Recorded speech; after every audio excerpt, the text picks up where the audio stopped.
Semester విధానంలో BA second year 4th semester syllabus ప్రకారం, university syllabus ప్రకారం ఈ 4th సెమిస్టర్లో ప్రభుత్వ విత్తశాస్త్రం, దీనినే పబ్లిక్ ఎకనామిక్స్ అంటున్నారు. మరి ప్రభుత్వ విత్తశాస్త్రం అనగానేమి, దాని యొక్క పరిధిని, ప్రాముఖ్యతను వివరింపుము అని 10 మార్క్స్ కానీ 5 మార్క్స్ కానీ అడగడం జరుగుతుంది. దీనికి సంబంధించిన చూసినట్టయితే మరి ప్రభుత్వ విత్తశాస్త్రం అంటే ప్రభుత్వ ఆదాయ వ్యయాలకు సంబంధించిన వాటిని చర్చించటాన్నే ప్రభుత్వ విత్తశాస్త్రం అంటారు. అంటే ప్రభుత్వ విత్తం యొక్క ముఖ్య లక్ష్యం ప్రజా సంక్షేమం, ప్రజాశ్రేయస్సు కొరకు కొన్ని కార్యక్రమాలు నిర్వహించవలసి ఉంటుంది. దీనికోసం పన్నుల రూపంలో, రుణాల రూపంలో ద్రవ్య వనరులు కేటాయిస్తుంది. ప్రభుత్వం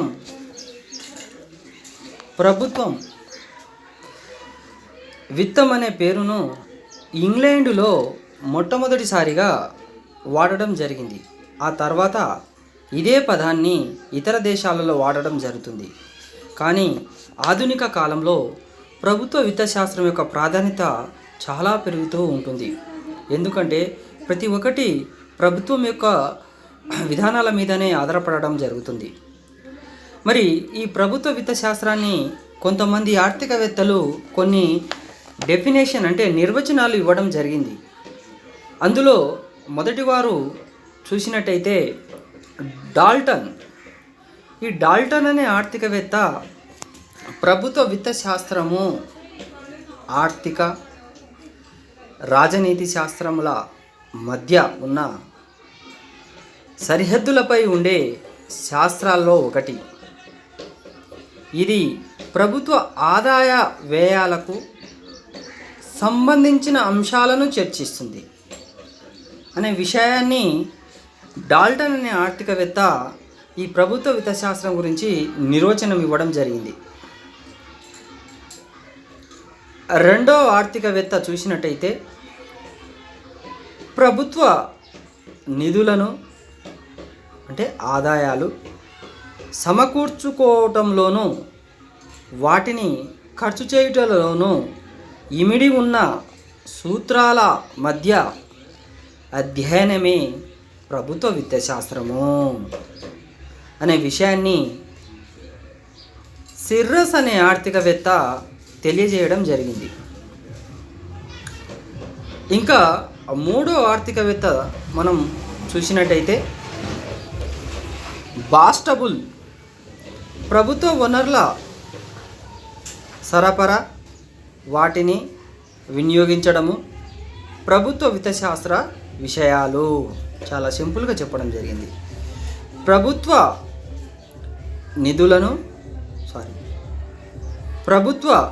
వనరుల సరఫరా, వాటిని వినియోగించడము ప్రభుత్వ విత్తశాస్త్ర విషయాలు. నాలుగో వ్యక్తి అంటే నాలుగో ఆర్థికవేత్త చూసినట్టయితే జేఆర్ హిక్స్ అనే ఆర్థికవేత్త ప్రభుత్వము, ప్రజలు సమిష్టి కోరికలను తీర్చుటకు అవసరమైన వనరులను సమకూర్చుకునే పద్ధతుల పరిశీలననే ప్రభుత్వ విత్తశాస్త్రం. అంటే ప్రభుత్వం అనేది ప్రజల యొక్క సమిష్టి కోరికను తీర్చడానికి అవసరమైన, అంటే ఎక్కడైనా వనరులు ఉంటే ఆ వనరులను సమకూర్చుకునే పద్ధతి అంటే ఎలా పరిశీలించాలని తెలియజేసేదానిని ప్రభుత్వ విత్తశాస్త్రం అనే విషయాన్ని జేఆర్ హిక్స్ అనే ఆర్థికవేత్త తెలియజేశారు. మరి అదేవిధంగా ఈ నలుగురు ఆర్థికవేత్తలు మరి 4 రకాలుగా నిర్వచనాలు ఇవ్వడం జరిగింది. కానీ ప్రభుత్వ విత్తశాస్త్రం యొక్క శాఖలు చూసినట్టయితే విత్తశాస్త్రం యొక్క శాఖలు దాన్ని 6 భాగాలుగా విభజించడం జరిగింది. అయితే ఈ ప్రభుత్వ విత్తశాస్త్రాన్ని మొత్తం 6 భాగాలుగా విభజించడం జరిగింది. ఒక్కొక్క భాగం గురించి మనం తెలుసుకుందాం. ప్రభుత్వ ఆదాయం, దీనిని ఇంగ్లీష్లో పబ్లిక్ రెవెన్యూ అంటారు. అంటే ప్రభుత్వానికి ఎటువంటి ఆదాయం వస్తుంది, ఎక్కడి నుంచి వస్తుంది, ఏ విధంగా వస్తుంది అనే విషయాన్ని ఈ ప్రభుత్వ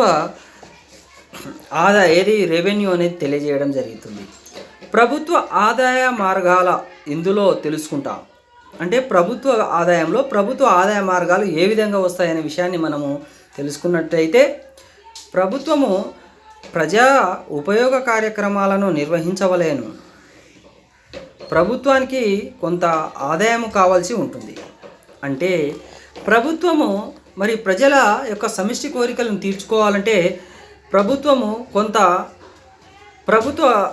ప్రజల యొక్క కార్యక్రమాలను నిర్వహించవలసి ఉంటుంది.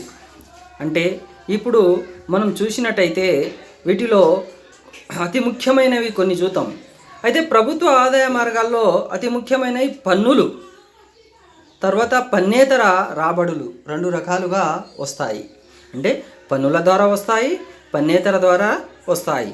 పన్నులు అంటే చూడండి, మనము ముందు నేర్చుకుంటాం పన్నుల విధానంలో. కానీ ఇప్పుడు పన్నులు అంటే ప్రభుత్వానికి ప్రజలు నేరుగా కట్టవలసినవి. అంటే ప్రత్యక్షంగా కట్టవచ్చు, పరోక్షంగా కట్టవచ్చు. మరి ఈ విధంగా పన్నుల రూపంలో మనం ట్యాక్స్ అనేది కట్టడం, అంటే ఇన్కమ్ ట్యాక్స్ కావచ్చు, ఇప్పుడు కొత్తగా వచ్చింది జిఎస్టీ, కానీ ఇవన్నీ మనకు ప్రభుత్వ ఏంటంటే పన్నులు ద్వారా వచ్చే ఆదాయం. పన్నేతర రాబడి అంటే పన్నులు కాకుండా ఫీజులు కావచ్చు, జరిమానా కావచ్చు, పెనాల్టీ కావచ్చు, అభివృద్ధి పన్నులు కావచ్చు, ఎస్సీడ్స్ కావచ్చు, చాలా ఉన్నాయి. ఇవి ముందు మనం నేర్చుకుంటాం ఇవి.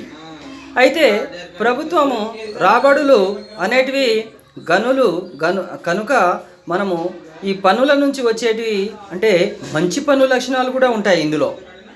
అంటే పన్నుల వర్గీకరణ అని, ఉత్పత్తి, ఉద్యోగిత, పన్నుల భారం మరియు ఆదాయ పంపిణీపై పన్నుల ప్రభావం మొదలైన విషయాలను ఈ భాగంలో వివరించబడును. అంటే చూడండి, అంటే ఈ కనుక పన్నులు చూసినట్టయితే మంచి పన్నులు ఉంటాయి. మరి మంచి పన్నులు ఏ విధంగా ఉండాలి, సమాజంలో సమన్వయం సాధించేటట్టు ఉండాలి, అందరికీ సమృష్టిగా ఉండాలి, అంటే సంతృప్తి చెందేటట్టు ఉండాలి. అటువంటి పన్నులు మనము ప్రజల మీద ఉంటే బాగుంటుంది. మరి పన్నుల వర్గీకరణ అంటే పన్నులను ఎన్ని రకాలుగా వర్గీకరించాలి, మరి ఉత్పత్తి ఏ విధంగా వస్తుంది, మరి ఉత్పత్తితో పాటు ఉద్యోగిత ఏ విధంగా క్రియేట్ చేయాలి, మరి ఉద్యోగితతో పాటు పన్నులు భారము ఎవరి మీద వేయాలి, పన్నుల భారము మరియు ఆదాయము, మరి ఆదాయ పంపిణీ ఎవరెవరికి ఆదాయ పంపిణీ చేయాలి. ఇప్పుడు చూడండి, ఆదాయ పంపిణీ అంటే మనము వృద్ధాప్య పెన్షన్ ఇస్తున్నాం, మరి విడోస్కు పెన్షన్ ఇస్తున్నాం, బీడీ కార్మికులకు పెన్షన్ ఇస్తున్నాం. చాలామందికి ఈ విధంగా హ్యాండిక్యాప్డ్కు మనకు ఎవరంటే పెన్షన్ ఇవ్వడం జరుగుతుంది. ఇవన్నీ ప్రభుత్వం యొక్క ఆదాయము నుంచి మనం పంపిణీ చేయడం అన్నమాట. ఆదాయాన్ని వివిధ వర్గాలకు ఏ విధంగా పంపిణీ చేసే అనే విషయాన్ని మనం ఇందులో ఆదాయంలో నేర్చుకోవడం జరుగుతుంది. మరి రెండోది చూసినట్టయితే ప్రభుత్వ వ్యయం, మరి పబ్లిక్ ఎక్స్పెండిచర్ అంటారు ఇంగ్లీష్లో. మరి ప్రభుత్వ వ్యయము చూసినట్టయితే ప్రభుత్వం యొక్క ముఖ్య లక్ష్యం సాంఘిక సంక్షేమం, అంటే సోషల్ బెనిఫిట్స్. మరి ప్రభుత్వం ఉండేదే ప్రజల కొరకు కాబట్టి, ప్రజల యొక్క సంక్షేమాన్ని తెలియజేస్తుంది. కాబట్టి ఈ సంక్షేమం అనేది ప్రభుత్వం యొక్క విషయాలను, అంటే ప్రజల యొక్క ముఖ్య సంక్షేమం ఏముంది, ప్రజలు ఏ విధంగా ఆర్థికాభివృద్ధి సాధించాలి, వారికి ఏ విధంగా వ్యయం చేయాలి, ఏ అంశాల మీద ఎంత వ్యయం చేయాలి, ఎలా చేయాలి, ఏ విధంగా చేయాలి అనే మొదలగు విషయాలను ప్రభుత్వ వ్యయానికి ప్రాధాన్యత ఉంటుంది. చూడండి, ప్రభుత్వ వ్యయం ఇంతకుముందు మనం ఆదాయ పంపిణీ అన్నాం కదా, ఇందులో ఆదాయంతో పాటు ఇక్కడ ఏముంటుందంటే ప్రభుత్వ వ్యయం చేస్తుంది. అంటే ఏ రకంగా వ్యయం చేస్తుంది, ప్రభుత్వము దేశానికి సంబంధించిన శాంతి భద్రతల కొరకు వ్యయం చేస్తుంది, తర్వాత అంతర్గత అంశాల మీద వ్యయం చేస్తుంది. అంటే ఇవే కాకుండా మరి అంటే శాంతి భద్రతల కోసం చేసే వ్యయము, తర్వాత అంతర్గత అంశాల మీద శాంతి భద్రతల మీద చేసే వ్యయము, ప్రజా సంక్షేమం కొరకు చేసే వ్యయము. అంటే సంక్షేమం అంటే చూడండి, మనం ఇక్కడ ప్రజల యొక్క వివాదాలు వచ్చినప్పుడు మనం న్యాయం కొరకు న్యాయం ఉంది, అంటే కోర్టులు ఉన్నాయి, పోలీస్ స్టేషన్స్ ఉన్నాయి. మరి ఇక్కడ వీటితో పాటు ప్రభుత్వం ఇంకా చాలా వ్యయం చేస్తుంది. విద్య మీద వ్యయం చేస్తుంది, రోడ్డు మీద వ్యయం చేస్తుంది, ఆరోగ్యం మీద వ్యయం చేస్తుంది. ఇప్పుడున్న పరిస్థితుల్లో కరోనా గురించి మరి ఎన్నో డబ్బులు అనేది ఖర్చు చేయడం జరుగుతుంది. అంటే ఇక్కడ ఆర్థికంగా ఎవరైతే పేదవాళ్ళు ఉంటారో వాళ్ళు ఏ విధంగా అయితే ఆదాయాన్ని సమకూర్చుకొని, అంటే బయటి విషయాల్లో బయట ఖర్చు చేయని స్థితిలో ఉన్నప్పుడు ప్రభుత్వం ముందుకొచ్చి వారిని ఆదుకోవడం జరుగుతుంది. ఇవన్నీ ప్రభుత్వం యొక్క వ్యయం మీద కిందికి వస్తాయి. మూడో అంశం చూసినట్టయితే ఇక్కడ ప్రభుత్వ రుణము. చూడండి, ప్రభుత్వానికి ఆదాయం ఉంది, అంటే ఆదాయం అనేది పన్నుల ద్వారా, పన్నేతర ద్వారా వస్తాయి. మరి ఆదాయం ఉన్నప్పుడు ప్రభుత్వం ఏం చేస్తుందంటే వ్యయం చేస్తుంది. అంటే ప్రజా సంక్షేమం కొరకు, ప్రజా కోరికలను తీర్చుకోవడానికి ప్రభుత్వము కొరకు మరి వ్యయం చేయడం జరుగుతుంది. కాబట్టి మరి వ్యయంతో పాటు మరి ఆదాయము వ్యయము సమానంగా అయితే ప్రభుత్వం రుణం చేయవలసి ఉండదు. కానీ ఇక్కడ పబ్లిక్ డెబిట్ అనేది మనం ఇంగ్లీష్లో అంటాం పబ్లిక్ డెబిట్ అని. అంటే ప్రభుత్వానికి ఆదాయం తక్కువగా ఉండి వ్యయం ఎక్కువగా ఉన్నప్పుడు మనము రెండో మార్గం ఏం చేస్తుందంటే ప్రభుత్వం ఇక్కడ రుణాన్ని వెతకడం జరుగుతుంది. అంటే ఇక్కడ రుణాలు అంటే మనము చూడండి, అంతర్గత రుణాలు, బహిర్గత రుణాలు, అంతర్గత రుణాలని అనడం జరుగుతుంది. అంటే దేశ సరిహద్దు దాటి ఇతర దేశాల నుంచి మనం ఏదైనా చూడండి, ప్రపంచ దేశాలంటే వరల్డ్ బ్యాంక్ కావచ్చు, IMF కావచ్చు, వీటి ద్వారా కూడా పొందితే దాన్ని ఏమంటున్నామంటే అంతర్జాతీయ రుణం అంటున్నాం. మరి దేశ సరిహద్దు లోపలికి చేస్తే మరి మన అంతర్గత రుణం అంటున్నాం. దీనిని మనము వ్యక్తుల నుంచి కానీ సంస్థల నుంచి కానీ పొందవచ్చు, లేకపోతే వివిధ బ్యాంకుల నుంచి కూడా పొందవచ్చు. మరి ప్రభుత్వ రుణం అనేది ఇక్కడ ప్రభుత్వము ఆదాయము సరిపోనప్పుడు, అంటే ప్రభుత్వానికి ఆదాయం సరిపోనప్పుడు, వ్యయము అధికంగా ఉన్నప్పుడు ఈ రుణాలు చేయవలసి వస్తుంది. ఈ రుణాలు ఆధునిక కాలంలో చాలా పెరుగుతుంది. ఎందుకంటే ఈరోజు మనం తెలంగాణ ప్రభుత్వమే చూసినట్టయితే ఇక్కడ ఏమవుతుందంటే, అంటే తెలంగాణ ప్రభుత్వము మనము చూసినట్టయితే మిషన్ భగీరథ కానీ, మిషన్ కాకతీయ కానీ అనేక సంక్షేమం కింద ఇక్కడ ప్రాజెక్టులు నిర్మించాలన్నా, మరి నీరు మనకు కావాలన్నా ఏమవుతుందంటే ఇక్కడ వ్యయం అనేది 1000 కోట్లలో 40,000 కోట్లు మనం ఖర్చు చేయడం జరుగుతుంది. అంటే ఈ 40,000 కోట్ల రూపాయలను మనము ఎక్కడి నుంచి సమకూర్చుకోవాలి? బ్యాంకు ద్వారా కానీ, వివిధ సంస్థల నుంచి ద్వారా కానీ మనము రుణాలు తీసుకొని వడ్డీ రూపంలో వాళ్ళను చెల్లించడం జరుగుతుంది. అంటే చూడండి, మనము ఏ విధంగా అయితే రుణాన్ని తీసుకున్నామో ఆ రుణం ఏ విధంగా చెల్లించాలి అనే విషయాన్ని కూడా ప్రభుత్వము తెలియజేస్తుంది. అంటే ఈ రుణాలు ముందు మనం నేర్చుకుంటాం. అంటే ఈ రుణాలు ఎలా తీర్చాలి, ఈ రుణ విమోచన పద్ధతులు కూడా ఈ రుణ పద్ధతిలో మనం నేర్చుకోవడం జరుగుతుంది. మరి అంతర్గత రుణాలు, బహిర్గత రుణాలు అనేటివి మనము ముందు లెసన్లో కూడా నేర్చుకోవడం జరుగుతుంది. మరి ప్రభుత్వ ఆదాయము, ప్రభుత్వ వ్యయము, ప్రభుత్వ రుణముతో పాటు నాలుగవది ఏంటంటే ఇక్కడ కోశ విధానం.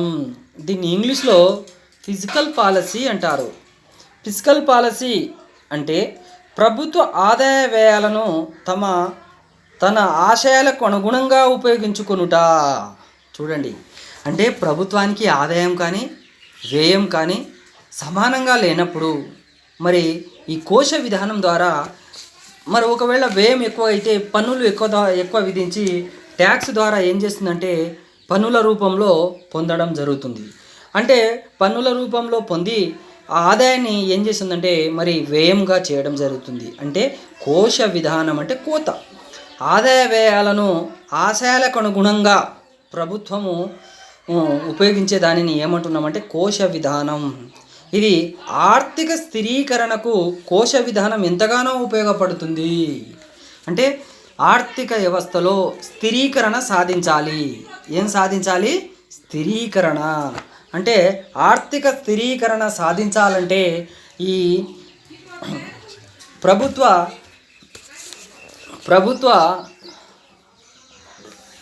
కోశ విధానం అనేది చాలా ఉపయోగపడుతుంది. మరి మనము 5వది చూసినట్టయితే విత్త పాలన. దీనిని ఇంగ్లీష్లో ఏమంటున్నామంటే ఫైనాన్షియల్ అడ్మినిస్ట్రేషన్. అంటే ఇక్కడ విత్త పాలన అంటే ప్రభుత్వం యొక్క విత్త కార్యకలాపాలకు ఉపయోగించే వివిధ పద్ధతులను విత్త పాలన అంటారు. అంటే ప్రభుత్వము కార్యకలాపాలు ఉపయోగించేటప్పుడు మనం వివిధ పద్ధతులను ఉపయోగిస్తారు. చూడండి, ఒక్కొక్క రాష్ట్రంలో ఒక్కొక్క కార్యక్రమాలు ఉన్నాయి. చూడండి, తెలంగాణలో కన్యాల లక్ష్మి కావచ్చు, మరి మిషన్ భగీరథ కావచ్చు, మిషన్ కాకతీయ కావచ్చు, రైతు బీమా కావచ్చు, మరి రైతు బంధు కావచ్చు, మరి పెన్షన్స్ కావచ్చు. ఇవి అనేక కార్యక్రమాలు చేసేటప్పుడు మరి విత్త పరిపాలన అంటే వేరే చూడండి, సెంట్రల్ గవర్నమెంట్ చూస్తే ఆయుష్మాన్ భవ అని మరి ఇక్కడ ఒక స్కీమ్ ప్రభుత్వం ప్రవేశపెట్టడం జరిగింది. మరి దీని ద్వారా కూడా పేద ప్రజలకు ఉచితంగా ఆరోగ్యంగా ఉండడానికి హాస్పిటల్లో 5 లక్షల వరకు ఉచితంగా ఏం చేస్తున్నారంటే వైద్య సౌకర్యాలు కల్పించడం జరుగుతుంది. రాష్ట్రంలో మనం ఆరోగ్యశ్రీ అని రాజీవ్ ఆరోగ్యశ్రీ అనేది కూడా ఏర్పాటు చేయడం జరుగుతుంది. అంటే ప్రభుత్వము ఇక్కడ మనం ఇంకా పేదవాళ్లకు ప్రభుత్వం ఎన్నో కార్యక్రమాలు చేస్తుంది కాబట్టి ఈ విధానాలను కూడా వాళ్ళు ఉపయోగించడం జరుగుతుంది. మనము ఇంకా 6వది చూసినట్టయితే ఇక్కడ ఫెడరల్ విత్తం అంటే ఇటీవల కాలంలో ఫెడరల్ విత్తశాస్త్రంలో ఒక ముఖ్య భాగంగా పరిగణలోకి తీసుకోవచ్చు. ఎందుకంటే కేంద్ర రాష్ట్రాల మధ్య ఆర్థిక సంబంధాలు పంచుకోవాలంటే విత్త పాలన అనేది సమైక్య దేశంలో ఇది చాలా ముఖ్యమైనది. ఇప్పుడు కేంద్రము రాష్ట్రాలకు 42% పన్నుల రూపంలో ఇక్కడ ఏమిస్తుందంటే ఆదాయాన్ని ఇస్తుంది. అంటే ఇప్పుడు ఏ విధంగా షేర్ చేసుకోవాలి, ఏ నిష్పత్తిలో షేరింగ్ చేసుకోవాలి వచ్చే పన్నులు. ఇప్పుడు జిఎస్టీ ఉంది. ఇప్పుడు జిఎస్టీ ఉంటే 50-50 అనేది నడుస్తుంది అన్నమాట. అంటే జిఎస్టీ అనేది సిజిఎస్టీ, తర్వాత ఎస్జిఎస్టీ, ఎస్జిఎస్టీ అంటే ఇక్కడ స్టేట్కి సంబంధించింది, తర్వాత సెంట్రల్కి సంబంధించింది. ఈ విధంగా మనం ఏం చేస్తున్నారంటే కేంద్ర రాష్ట్రాల మధ్య ఏం చేస్తున్నారు, పంచడం జరుగుతుందన్నమాట. అంటే ఇక్కడ మనము ప్రభుత్వ విత్తశాస్త్రం యొక్క భాగాలు చూసినట్టయితే ఎన్ని ఉన్నాయంటే 6 ఉన్నాయి. ప్రభుత్వ ఆదాయము, దానినే పబ్లిక్ రెవెన్యూ, ప్రభుత్వ వ్యయము, పబ్లిక్ ఎక్స్పెండిచర్, ప్రభుత్వ రుణము, పబ్లిక్ డెబిట్, కోశ విధానం, ఫిజికల్ పాలసీ, విత్త పాలన, ఫైనాన్షియల్ అడ్మినిస్ట్రేషన్, ఫెడరల్ విత్తం. అంటే ఇక్కడ ఈ విధంగా 6 రకాలుగా ఉండడం జరుగుతుంది. మరి ఈ విత్తశాస్త్రం యొక్క పరిధి చూసినట్టయితే మనము ఒక రకంగా అంటే విత్తశాస్త్రం పరిధి మరి ఆధునిక కాలంలో చాలా సంక్షేమ రాజ్యాల భావన ప్రాచుర్యం పొందింది కాబట్టి ప్రాచీన కాలం లేక మనం రాజులకే అంటే శాంతి భద్రతలకే పరిమితం కాకుండా శాంతి భద్రతలతో పాటు దేశంలో ఉన్న మరి అంతర్గత సమస్యలు కావచ్చు, పేదరికం కావచ్చు, అక్షరాస్యత కావచ్చు, జనాభా నియంత్రణ కావచ్చు, ఉద్యోగిత కావచ్చు, నిరుద్యోగిత నిర్మూలన కావచ్చు, ఆర్థిక అసమానతల తొలగింపు కావచ్చు, ప్రభుత్వ రంగ అభివృద్ధి సాధన కావచ్చు, అనేక అంశాల్లో ప్రభుత్వం యొక్క విత్తశాస్త్రం పరిధి చాలా విస్తృతమైనది. అంటే ఈ పరిధిని మనము ఈ పరిధి చాలా విస్తృతమైనది కాబట్టి ప్రభుత్వం యొక్క ప్రజల యొక్క కోరికలకు అనుగుణంగా ఈ ప్రభుత్వ విత్తశాస్త్రం అనేది పనిచేయాలి. అందుకోసమే జేబీసీ అనే ఆర్థికవేత్త ఏమంటున్నాడంటే పన్ను చాలా మంచి పన్ను అని ప్రణాళికలో చాలా తక్కువ ఖర్చు చేయబడేది అత్యంతమ ఉత్తమ ప్రణాళిక అంటాడు. అంటే మంచి పన్నులు అనేవి ఎలా ఉండాలి, ప్రణాళికలో చాలా తక్కువ ఖర్చు చేయాలి, ఎక్కువ ఖర్చు చేయకుండా ఉండాలి అనే విషయాన్ని ఎవరు తెలియజేస్తున్నారు, జేబీసీ అభిప్రాయం అన్నమాట. మరి జేఎం కీన్స్ ఏమంటున్నాడు, సమగ్ర సిద్ధాంతం ప్రభుత్వ విత్తశాస్త్ర దృక్పథంలో విప్లవాత్మక మార్పులు తెచ్చినది అంటున్నాడు. అంటే ఈ సమగ్ర సిద్ధాంతం కావచ్చు ప్రభుత్వ విత్త శాస్త్రంలో విప్లవాత్మక చాలా మార్పులు తేవడం జరుగుతుంది. ఎందుకంటే ఇక్కడ మనము కొన్ని బడ్జెట్లు ఉంటాయి. అంటే 3 రకాలుగా ప్రధానంగా సంతులిత బడ్జెట్, అసంతులిత బడ్జెట్, మిగులు బడ్జెట్ అని. అంటే ఈ విత్తశాస్త్రమే దీన్ని సంతులిత బడ్జెట్ వాదనకు స్వాస్తి చెప్పబడినది. ఎందుకంటే నిరుద్యోగులను నిర్మూలించాలి, సంపూర్ణ ఉద్యోగిత సాధించాలి, ఆర్థిక అభివృద్ధి మొదలైన అంశాలను సాధించాలంటే ఇక్కడ సంతులిత బడ్జెట్ పనికిరాదు. అంటే ఆదాయ వ్యయాలు సమానంగా ఉండే బడ్జెట్ పనికిరాదు. అంటే ఇక్కడ అనగా నేడు లోటు బడ్జెట్ విధానము అనుసరించడం ఉన్నాం. ఇది కూడా మంచిది కాదు. అంటే ప్రభుత్వం అనేది ఏ విధంగా ఉండాలి అంటే ఆదాయానికి అనుగుణంగా వ్యయాన్ని ఏ విధంగా సమకూర్చుకోవాలి, అది అసంతులిత బడ్జెట్ కావచ్చు, సంతులిత బడ్జెట్ కావచ్చు, మిగులు బడ్జెట్ కావచ్చు అనే రూపాన్ని కూడా ఈ ప్రభుత్వ విత్త శాస్త్రం అనేది తెలియజేస్తుంది. మరి ప్రభుత్వ విత్త శాస్త్రం యొక్క ప్రాధాన్యత చూసినట్టయితే మనము మరి ఈ ప్రభుత్వ విత్త శాస్త్రం ఆధునిక కాలంలో చాలా ప్రాధాన్యత దీని యొక్క అనేది కూడుకొని ఉన్నది. అంటే ఆర్థిక వ్యవస్థలో ప్రభుత్వం పాత్ర ఈ ప్రభుత్వ విత్త శాస్త్రం మీద ఆధారపడి ఉంది. పూర్వకాలంలో ప్రభుత్వం చాలా తక్కువ స్థాయిలో ప్రభుత్వ కార్యక్రమాలను నిర్వహించేవాళ్ళు. కానీ ఆధునిక కాలంలో ఏ ప్రభుత్వమైనా ప్రజా సంక్షేమాన్ని దృష్టిలో ఉంచుకొని ప్రభుత్వం అనేది ఎన్నుకోవడం జరుగుతుంది. కాబట్టి ప్రభుత్వము ఎలక్షన్లో గెలవాలన్నా మరి ప్రజల కోరికలకు అనుగుణంగా ముందుకు రావడం కాబట్టి అంత శాంతి భద్రతలు కావచ్చు, మరి విదేశీ దురాక్రమణ కావచ్చు, అవస్థాపన సౌకర్యాలు కావచ్చు, మార్కెటింగ్ కావచ్చు, మరి అన్ని మార్కెట్లో ఆర్థిక వ్యవస్థలో ఉన్న లోపాలను సరిదిద్దడం కావచ్చు, మరి అనేక అంశాలను కూడా ప్రభుత్వము ఎందుకంటే ముందుకుండి తెలియజేస్తుంది. అంటే దీని గురించి ఈ ప్రాధాన్యత అనేది పబ్లిక్ ఫైనాన్స్ యొక్క ప్రాధాన్యత చాలా ఎక్కువగా ఉంది.